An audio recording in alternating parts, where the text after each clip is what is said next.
தமிழ் நண்பர்களுக்கு வணக்கம். நம்ம ஸ்கூல் படிக்கும்போதே இயலிசை நாடகம் அப்படிங்கிறது தான் தமிழ் அப்படின்னு சொல்லி கொடுத்துருக்காங்க.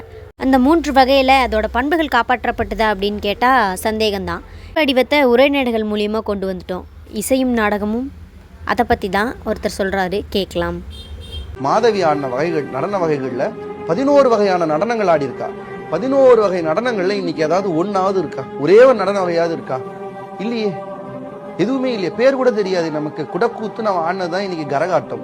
ராஜா முன்னாடி தலைகோள் வாங்கி ஒரு பெரிய நாட்டிய ஒரு பேரொழியா இருந்த மாதவி ஆடிய குடக்கூத்து இன்னைக்கு கரகாட்டம் ஆயிடுச்சு. இன்னைக்கு கரகாட்டம் எப்படி ஆடுறாங்கன்னு உங்களுக்கு தெரியும்.